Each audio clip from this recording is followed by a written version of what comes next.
todos muito bem-vindos a mais um quadro Momento com Deus em Família. Hoje nós estamos aqui mais uma vez com a Fernanda. Seja muito bem-vinda, Fernanda. Obrigada. No programa passado nós também já conversamos e entendemos que hoje a Fernanda viria aqui para compartilhar um material que não deu tempo no nosso encontro passado.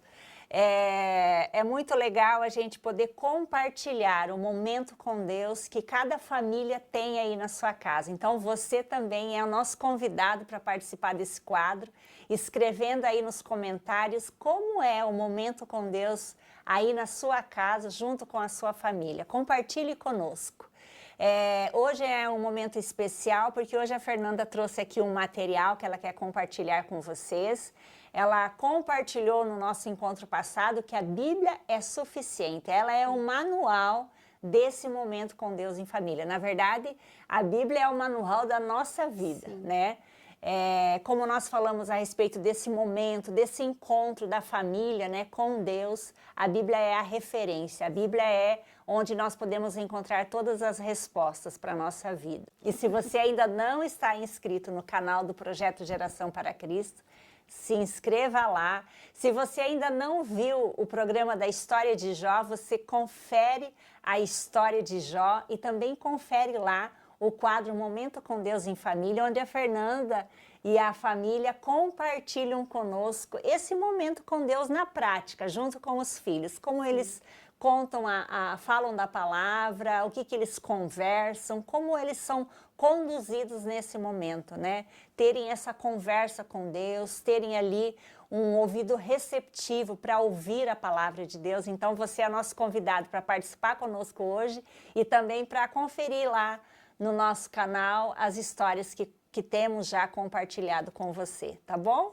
Seja muito bem-vinda, Fernanda. É um prazer receber novamente você. O nosso propósito é que a Fernanda esteja desse lado. Nós temos algumas famílias já convidadas para os nossos próximos, mas nós entendemos que é importante a gente ter esse momento ainda para você poder compartilhar alguns dos materiais, né, que auxiliam vocês, né, ensinar a palavra de Deus, ensinar as crianças no caminho. Isso. Depois da nossa conversa, eu lembrei desse livro que nós começamos a ler juntas, né? Talvez você já conheça, O Caminho para o Filho Andar. Não é nosso objetivo falar a respeito do livro, né? Pode até ser um outro momento que a gente tenha só esse livro para conversar. Podemos, um programa único, né? Para fazer. Né? Mas o que eu achei interessante que ele aborda, que eu creio que seja algo que nós possamos conversar aqui exclusivamente um dia, as Escrituras e seus filhos, ensine com as Escrituras, convença com as Escrituras, corrija com as Escrituras, treine com as Escrituras, né? Então, eu acho que é mais ou menos isso que você falou, a Bíblia é suficiente. Sim. Eu quero pedir para que o Senhor te use, Fernanda, mais uma vez, te abençoe, para que você possa compartilhar aqui comigo primeiro, né? Eu tenho sido muito abençoada em ouvi-la e eu creio que também as mães que estão aqui nos assistindo, né, também podem ser abençoadas por tudo que Deus já lhe deu, né, e tudo aquilo que Ele vai compartilhar através da sua vida. Seja muito bem-vinda, viu? Glória a Deus, né? Esses materiais que a gente vai trazer aqui são ferramentas que vão frutificar do teu relacionamento com Deus. Sim. Que vão auxiliar a criança a entender que a Bíblia é suficiente, né? Porque a Bíblia é. A gente até estava comentando no começo, é um complemento. Não, não é um complemento, Exatamente. né? A Bíblia é o suficiente. Sim. Então, esses livros ajudam a gente. Essa autora, eu gosto muito dela, né? Porque é a Charlotte Mason, né? Depois a gente pode deixar disponível para vocês verem. E ela fala que a educação, ela tem 3 pilares, e um deles é a atmosfera. A atmosfera é muito importante, né? Se você tem um lar que você quer que seja a paz de Jesus, né? A Bíblia fala que Deus é amor e que o Jesus é o príncipe da paz. Então, se no lar tem Jesus, tem que ter amor e tem que ter paz. Sim. Né? A gente tem que ter isso no nosso coração. E o lar que está sempre no meio de caos, sempre no meio de briga, sempre no meio de confusão, sempre de criança chorando. E eu me vi muitas vezes nessa situação, com uma criança de 2 anos e outro bebê, ou às vezes com um com 4, outra com 2, era um caos. Muitas vezes eu me via no meio desse caos.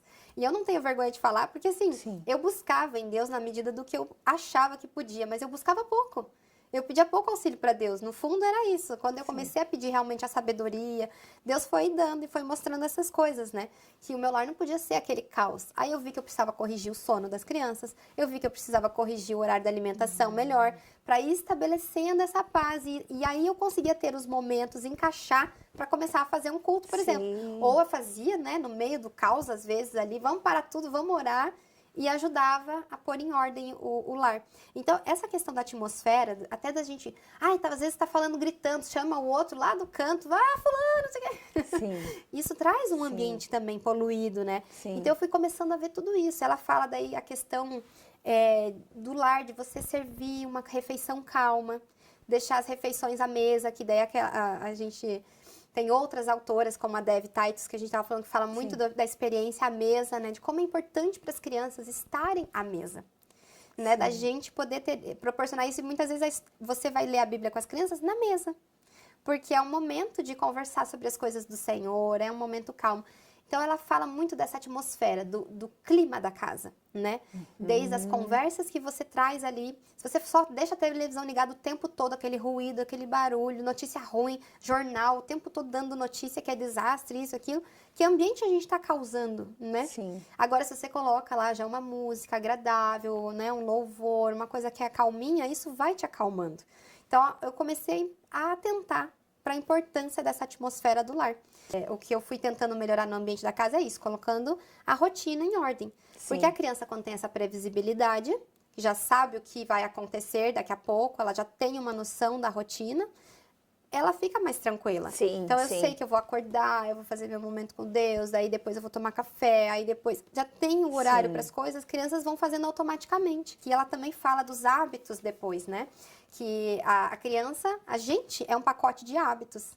E às vezes a gente, não, mas eu não tenho rotina. Não, mas alguma rotina você tem, algum hábito você tem que você faz automático. Sim. Todo mundo tem. E aí eu fui vendo quais hábitos eu estava cultivando nos meus filhos, se eram bons ou ruins. E aí você começar a ser intencional nos hábitos que você vai formar. Então, ela fala aqui de vários hábitos, assim, da atenção. Ela fala do hábito da atenção, porque às vezes a criança não para, mas você não trabalha aquele hábito da atenção com ela. Então, como é que você vai começar a ler um livro, uma Bíblia, e desiste? Só que ela está acabando de começar aquele hábito da atenção. Então, eu vou fazer o momento do culto. No começo, as crianças pequenininhas, elas rodam, elas andam, elas dão cambalhotas, elas mexem. E aí, as mães vão tendo estratégias de deixar as mãozinhas ocupadas para os ouvidos estarem atentos, que é o que a gente conversou da outra vez. E, aos poucos, elas vão aprendendo a ficar quietinhas e ouvindo. Né? Você vai trazendo paixão para aquilo. Por que geralmente os filhos se apaixonam pelaquilo que os pais fazem? Um pai músico, o filho também é músico. Sim. Ou o pai atleta, o filho também vai ser atleta. Porque a paixão passa. A gente passa com paixão as coisas para os filhos. Então, se você passar o quão apaixonado você é pela Bíblia e o quão dependente você é de Deus, a criança vai querer aquilo também. Sim. Ela vai reconhecer aquilo também. Um hábito que eu gostei muito que ela falou é da execução perfeita. Parece assustador você falar isso no começo, né? Mas ela fala no sentido de você fazer o melhor para Deus. Tudo que você for fazer, você tem que dar o teu melhor, porque é para Deus. E tá lá em Colossenses 3:23, né? Tudo que fizeres, façam de todo o coração, como para o Senhor e não para os homens. E quando eu comecei a aplicar isso na minha vida, não só para as crianças, por que eu tô arrumando essa casa? É para o Senhor. Por que eu tô insistindo em fazer tal coisa? É para o Senhor. Porque às vezes a gente se sente injustiçado, né? Eu não quero mais fazer. Quando a casa estava um caos ali, que eu comentei no começo, a vontade que a gente tem é, nossa, eu quero pôr na escola de uma vez, eu preciso de um tempo para mim, e porque você está querendo se ver livre daquele problema, porque você não está conseguindo ver a raiz do problema. E aí, quando você começa a pôr em ordem a rotina e organizar tudo isso, você vê que não é um bicho de 7 cabeças, que você dá conta, porque Deus te deu a força para aquilo. Sim. Se Deus te deu aquelas crianças que são uma herança, né, que é um presente do Senhor para nós, Ele vai ensinar a gente a lidar com as situações mais difíceis, porque elas apontam em nós aquilo que a gente precisa melhorar em Deus, né? Então, é muito legal essa questão de ensinar a Bíblia para as crianças, porque você não pode ensinar se você não... Duas coisas só para fechar dessa autora que eu gostaria de falar, é que ela também fala que a educação, ela tem que trazer ideias vivas para as crianças. E nada melhor... O que são as ideias vivas? É algo que fique depois na mente da criança. Não é aquela historinha sem graça que, tipo, pronto, acabou, não quero nem saber mais. É aquela história que você entra na história, que você... A Bíblia faz isso, a gente entra na riqueza. A minha filha volta e meia pergunta, mas é de verdade, mãe? Aconteceu isso de verdade? Eu falo, sim, aconteceu. Sim. Então, às vezes, quando é outra história, outro livro, ela fala, mas é de verdade? Ah, esse não, esse é só uma história. Que daí eles vão começando a... E daí como a criança fica depois pensando e vivendo aquilo e buscando. A ideia viva é justamente o fruto que produz depois na criança, né? É algo que te faz viver mais, né? Então a gente começou a fazer um filtro em tudo na nossa vida de alimentar essas ideias vivas e tudo que aponte para o Senhor. Porque às vezes a gente nem está percebendo o quanto os vídeos que a gente põe às vezes no YouTube, desenhos ou livrinhos, coisas não estão glorificando em nada para Deus, assim. Então, né, será que precisa? Tem tanta coisa de Deus que a gente pode apresentar, mostrar valores que estão em histórias que não falam necessariamente de Deus, mas que tem valores bons que você pode apontar para Deus, sabe? Sim. Então, essa é uma coisa também que ela fala da ideia viva. E outra coisa que ela fala muito é da natureza refletir a glória de Deus. De como a criança precisa estar na natureza. De como a criança estando num jardim, você não precisa ficar o tempo todo buzinando no ouvido da criança. Você deixa a criança um pouco para ela explorar. Porque as crianças se voltam para a criação e para a natureza de uma forma que a gente não se volta. Elas acham ovinhos de lagarta atrás de uma folha. Elas acham os bichinhos mais extraordinários e elas ficam maravilhadas. É a gente que às vezes põe o medo na criança dos bichinhos. Sim. Não, não toca, ui, não sei o quê. E elas imitam, porque a criança, ela imita um modelo. Então, se a gente é um modelo positivo, ela vai imitar. Se a gente é um modelo negativo, ela vai imitar. Então, a natureza, ela reflete a glória de Deus. Sim. Ela aponta para o Criador. Então, ela fala assim, até de deixar a criança umas 4 horas por dia na natureza, se conseguir, né? Para nós, já é na cidade... Sim, mas fica difícil, um pouco difícil, né? A não Sim. ser que você tenha uma casa com um quintal, um jardim, mas eu acho muito legal essa percepção que ela me trouxe da natureza, porque eu passei até a olhar, eu nunca gostei de aranha, mas eu passei até a olhar as aranhas de um outro jeito. São criatura de Deus ali e as crianças ficam encantadas e a gente respeita a natureza como uma vida, né? E quantas coisas Deus ministra só de você olhar para o céu. Né, estudando as nuvens esses dias com as crianças, né, tava fazendo lá a tarefa das nuvens, como o pôr do sol, a gente foi observando o pôr do sol e depois eles tinham que pintar o pôr do sol e prestar atenção nas cores, né, da aula de artes ali e tal, e como aquilo glorifica a Deus, aquele céu azul que vai virando meio rosado, meio laranjado e depois fica escuro, coisa mais linda, né? Sim. Então assim, as crianças, a gente ensina elas a contemplarem a Deus na criação também. Então, assim, essa autora eu gosto, para mim é de estimação, porque foi o que me ajudou a despertar. E ela colabora nesse aspecto do que a gente está conversando. Com certeza. De organização do ambiente, da criação de hábitos, né? Da rotina, Ela te confronta a ser melhor. Te confronta a ser como melhor. pai, mãe. Te ajuda que, na primeira vez, né, como a gente conversou no encontro passado, né, as crianças ficam quietas, né, então isso não é, hoje nós vamos fazer um momento com Deus, as crianças vão sentar e vão conversar e vão responder e corresponder como você acha que precisa ser. Não, é um trabalho, é um desenvolvimento, né, de atenção, de obediência, né? É um trabalhar diário. Você falou uma coisa que eu me lembrei de um versículo que Deus trabalhou muito na minha vida, quando eu comecei daí a ter essa intencionalidade, colocar uma mesa bonita para os meus filhos. Por que não usar a louça bonita só com as visitas e não usar com os filhos? Mostrar para eles que eles são especiais, colocar uma mesa bonita também, uma música agradável, hoje é café para vocês. E fazer um momento gostoso, né? Daí, meus filhos, um dia eu coloquei lá a xicrinha que eu mais gostava. Quem vem? Não, é para vocês, né? E eles, nossa, a gente pode tomar nessa xicrinha da porcelana. Tomaram com o maior cuidado, assim. Como é gostoso a gente poder mostrar o belo, assim, porque a natureza tudo é bela, enfim. Mas o que eu lembrei foi a questão de... Aí eu comecei a ser tão intencional que eu comecei a ficar rígida, a querer controlar tudo, porque não tinha que ter intencionalidade em tudo. E comecei a pender para um lado que não foi legal. E aí um versículo em 1 Pedro, não lembro exatamente a referência, mas é 1 Pedro e ela fala, não hajam como dominadores dos que estão ao seu cuidado, pastoreiem o rebanho, não com obrigação, mas com o desejo de servir. Ai, aquilo foi tão confrontador, porque assim, querendo ou não, a gente tava querendo ser dominador, né? Sim. Aquilo tocou profundo na minha alma. Eu falei assim, ai, Deus, o controle tá nas tuas mãos. Né? Até nisso, até no fazendo bem, a gente às vezes começa a dar umas deslizadas. Exatamente. Então, como a gente tem que deixar, apresentar o caminho, andar com as crianças no caminho, não é ensinar o caminho e vá. Você tá andando junto no caminho, é estar junto no caminho. E você também ter essa sensibilidade de é Deus que vai fazer a obra. Eu não sou o Espírito Santo. Eu não vou poder controlar tudo. E, mais do que tudo, as crianças não são perfeitas. Não é porque eles estão tendo culto doméstico, porque eles estão sendo ensinados na palavra, que eles não vão deixar de pecar.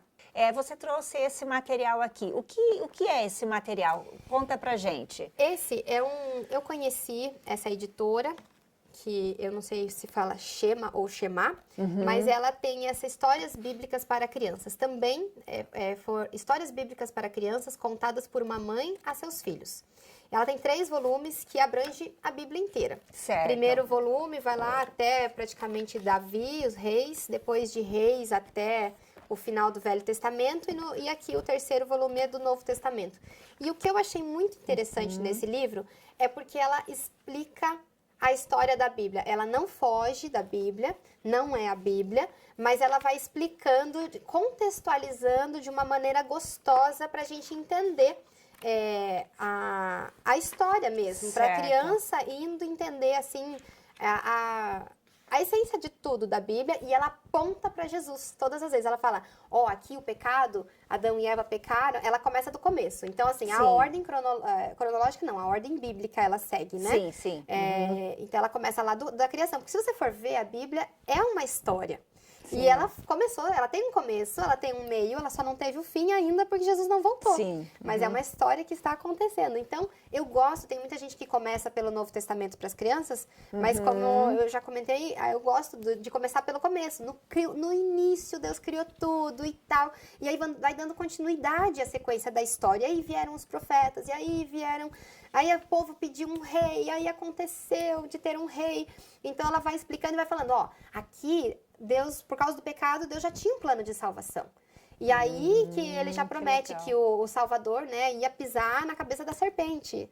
E aí que eu me atentei a esse detalhe da Bíblia. Eu falei, nossa, gente, eu nunca tinha prestado atenção nesse detalhe. E depois fala, né, tem um salmo que diz lá que o Jesus, né, é colocado, o Senhor, colocado todos os inimigos debaixo dos seus pés. Aí você lembra, né? A cabeça da serpente. Então, assim, ela vai ajudando você a fazer essas conexões com a Bíblia, que eu acho muito legal. E você usa esse material nesses momentos? Eu tenho usado, não todos os dias, mas a gente tem lido na sequência. Estamos aqui na parte de Êxodo, Moisés, né? Sim, que ela ajuda a explicar, muito legal. Tenho gostado bastante de ler esse material com as crianças. Que legal, que bacana.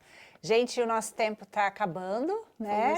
Tem muita mas tem muita ainda. coisa para a gente conversar, né? A gente já tem algumas mães que já estão agendadas para a gente conversar aqui nos próximos, né? A Fernanda vai estar aqui também. Quando não tiverem mães, a gente vai conversar mais sobre esses assuntos. Exatamente. Então, se você está gostando do nosso encontro, desse momento, né, onde nós compartilhamos, trazemos aqui as mães para contar um pouco das suas experiências, né, como é isso na sua casa, né, com a família, né, esse momento com Deus. Comente aí também você, como você tem feito, se você tem algum material que você pode compartilhar. O que chamou a atenção, que a gente conversou, que você falou, nunca tinha pensado nisso, ou já estou aplicando. Né? Exatamente. Comente aí, nos ajude a fazer esse programa. Fernanda, eu quero agradecer você mais uma vez. Eu que agradeço o convite. Sempre eu aprendo muito com você. Queria orar para a gente encerrar, agradecendo a Deus pela sua vida, tá bom? Senhor, muito obrigada por esse tempo tão precioso aqui com a Fernanda, Senhor. Quantas coisas o Senhor já imprimiu no coração dela, Senhor. A Tua palavra está, Deus, escrita, Senhor, como o Senhor tem dito, Deus. Nós somos a carta de Cristo para os nossos filhos, nós somos a carta de Cristo para o mundo, Senhor. Então, nós te louvamos porque o Senhor tem nos dado essa oportunidade de aprendermos uns com os outros, de aprendermos, ó Deus, aquilo que o Senhor já tem revelado na Tua palavra, Pai. Obrigada por nos ensinar nesse caminho, Deus. Obrigada por nos ensinar a ensinar os nossos filhos nesse caminho que é Jesus. Muito obrigada, Senhor. Abençoe cada família aqui que esteve conosco participando. Que o Senhor abençoe cada uma delas. É a nossa oração, em nome de Jesus. Amém. Amém. Amém. Amém. Tchau, Deus abençoe.